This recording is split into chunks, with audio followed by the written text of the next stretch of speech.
Hi there, my name is Rachel Bradley and I am a real estate broker on the Sky Blue Portland team, and I hang my license with the Premier Property Group in Lake Oswego, Oregon.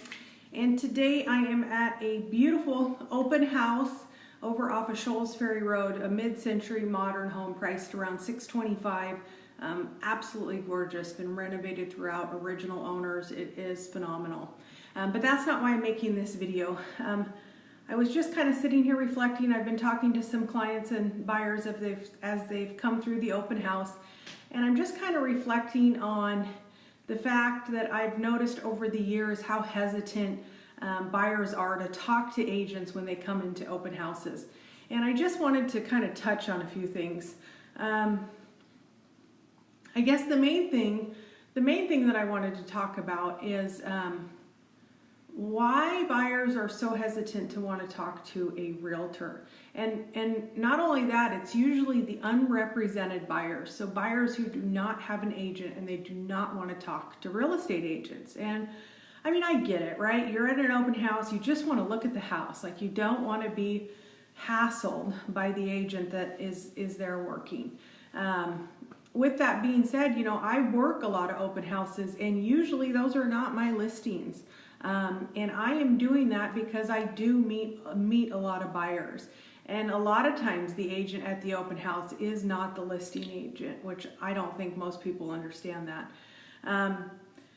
But more importantly, kind of the standoff buyer, a buyer who does not want to talk to an agent. And so my question, I guess, to that buyer is, why not have an agent that represents you?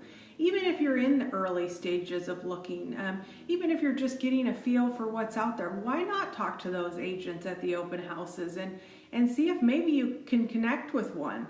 I don't think that most buyers understand that a buyer's agent is actually a free service to the buyer.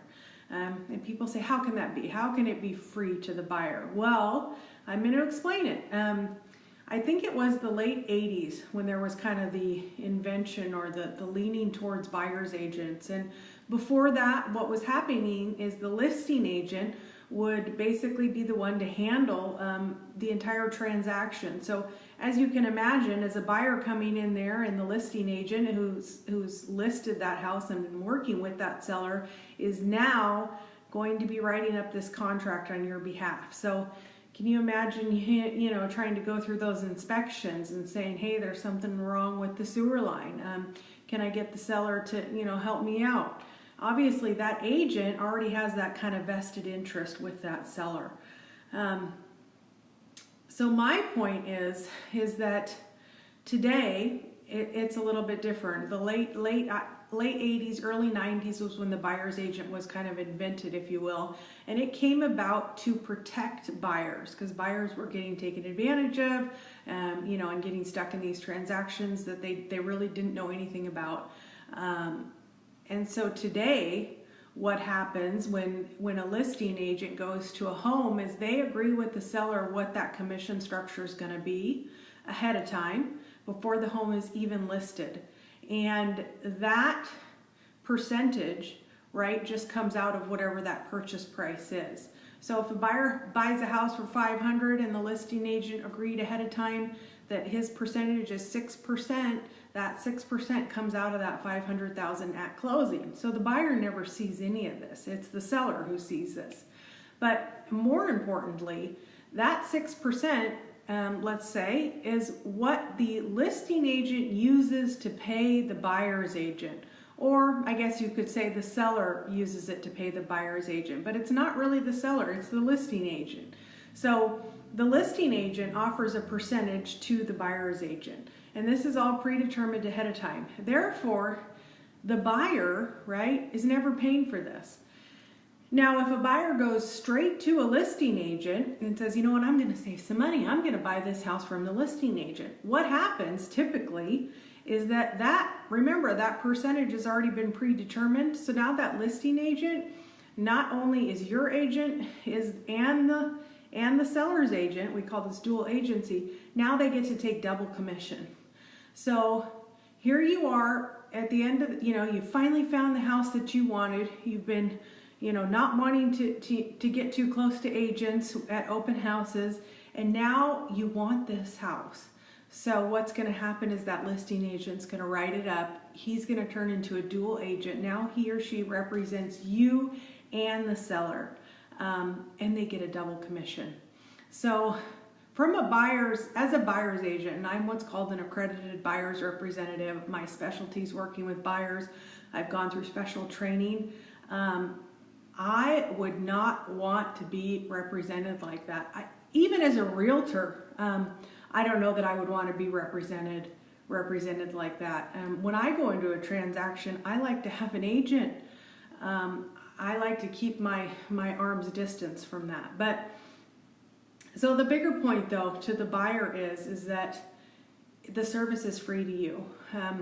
When you go to open houses, why not talk to some agents? Find one that you can work with, and see what they can do for you. Say, hey, here's what I'm looking for. Can you find me some houses? And if that agent is calling you, following up with you, showing you some different options, and you feel comfortable with them, you can Google their name. You could easily find realtors' reviews online. Now you have somebody that's working on your behalf. And now when you go to open houses and the agent says, do you have an agent? You can say, yes, my buyer's agent's Rachel Bradley. And then you'll find that more agents do leave you alone. And also now you have somebody to ask questions to. And when you do find that house that you want, even if it's at an open house that you walked through, you have somebody to call besides the listing agent on that property. So anyway, I hope that makes some sense. I don't know if I was kind of all over the place there, but I just wanted to touch on the importance of a buyer's agent and just clarify that it is really a free service to the buyer. So why not have one? Why not have a good one? Why not have one that has great track record and good reviews? Do your homework, do your research, give me a call. I'd love to talk with you more, and come in and sit down for a buyer consultation. I'm always happy to have a buyer consultation, and I have a big packet of information I can give you that talks about everything from finding the home to inspections to closing to escrow, all that good stuff. So again, my name is Rachel. My phone number is 503-936-3373, and I am the lead buyer's agent on the Sky Blue Portland team, and I hang my license with Premier Property Group. Happy house hunting.